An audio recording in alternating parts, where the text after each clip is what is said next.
गुरु ब्रह्मा गुरु विष्णु गुरुदेवो महेश्वरः गुरु साक्षात् परब्रह्म तस्मै श्री गुरवे नमः।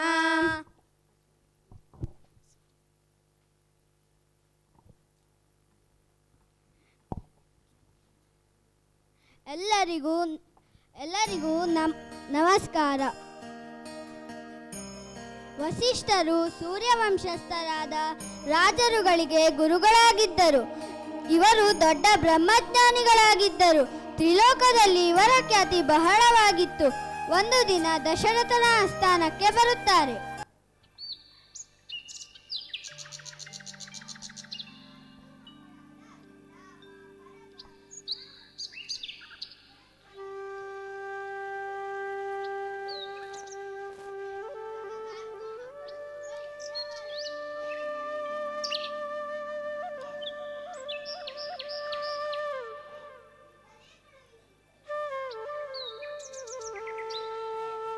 ವಸಿಷ್ಠರು 4 ಬಾಲಕರನ್ನು ಗುರುಕುಲಕ್ಕೆ ಕರೆದುಕೊಂಡು ಹೋಗುತ್ತಾರೆ.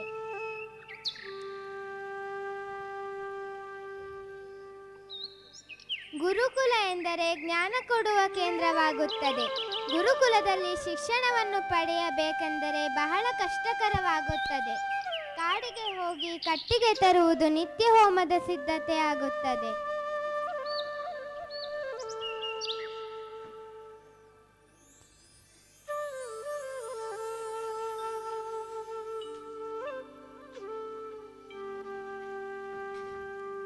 ಆ ಕಾಲದಲ್ಲಿ ಋಷಿಗಳು ಅಗ್ನಿಹೋತ್ರಿಗಳಾಗಿದ್ದರು. ನಿತ್ಯ ಹೋಮದ ಹವನಗಳು ಶುರುವಾಗುತ್ತದೆ.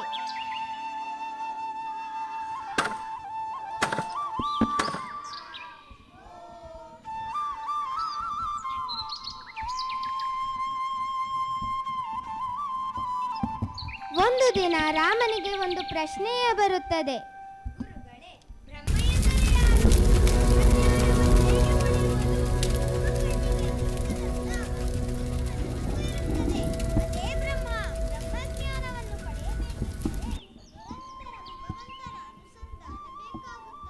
ಗುರುಗಳೇ, ನನಗೆ ಲೌಕಿಕ ಸುಖ, ಹಣ, ಅಧಿಕಾರ ಇವೆಲ್ಲದರ ಬೆನ್ನು ಹತ್ತಲಾರೆ. ನಾನು ಬ್ರಹ್ಮ ಜಿಜ್ಞಾಸು ಆಗಿದ್ದು, ನನ್ನ ಮೇಲೆ ಕೃಪೆ ಮಾಡಿ. ರಾಮ ಗುರುಕುಲದಲ್ಲಿದ್ದಾಗ ವೇದ ಪುರಾಣಗಳ ಅಧ್ಯಯನ, ಯೋಗ ಸಾಧನೆ, ನಿರಂತರ ಗುರುಸೇವೆ, ಗೋಸೇವೆ ಇವುಗಳಲ್ಲಿ ಮಗ್ನನಾಗಿರುತ್ತಿದ್ದ. ಬೇರೆ ಯಾವುದೇ ಕೆಲಸಗಳಲ್ಲಿ ಗಮನ ಕೊಡುತ್ತಿರಲಿಲ್ಲ. ಇದನ್ನು ಕಂಡ ಬ್ರಹ್ಮಜ್ಞಾನಿಗಳಾದ ವಸಿಷ್ಠರು ರಾಮನ ಮೇಲೆ ಕೃಪೆ ಮಾಡಿ ವರದಹಸ್ತವನ್ನು ರಾಮನ ತಲೆಯ ಮೇಲಿಟ್ಟು ಬ್ರಹ್ಮಜ್ಞಾನವನ್ನು ಶ್ರೀರಾಮಚಂದ್ರರಿಗೆ ಆಶೀರ್ವಾದದ ರೂಪದಲ್ಲಿ ಕೊಡುತ್ತಾರೆ.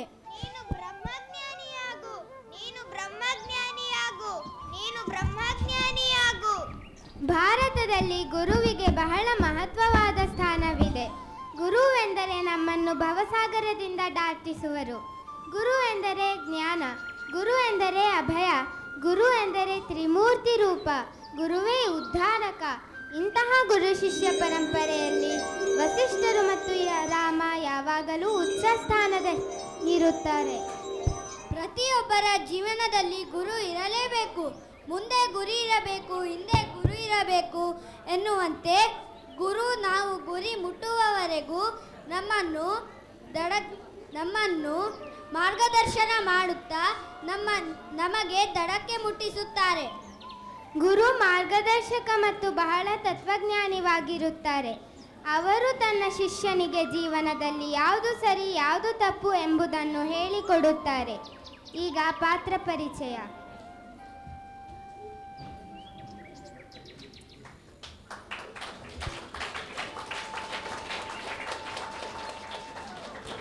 ಬನಶಂಕರಿ 2ನೇ ಹಂತ, ಅವರ್ ಸ್ಕೂಲ್, ಬೆಂಗಳೂರು.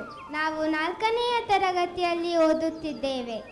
ವಸಿಷ್ಠನಾಗಿ ರಘುವರ, ದಶರಥನಾಗಿ ಕೌಶಿಕ್, ರಾಮನಾಗಿ ಸಾತ್ವಿಕ್, ಲಕ್ಷ್ಮಣನಾಗಿ ಶಯನ್, ಭರತನಾಗಿ ಮೌಸಿಗನ್, ಶತ್ರುಘ್ನನಾಗಿ ಸುಹಾಸ್ ಮತ್ತು ನಿರೂಪಕರಾಗಿ ನಾನು ಸಮನ್ವಿತ ಮತ್ತು ಸಮರ್.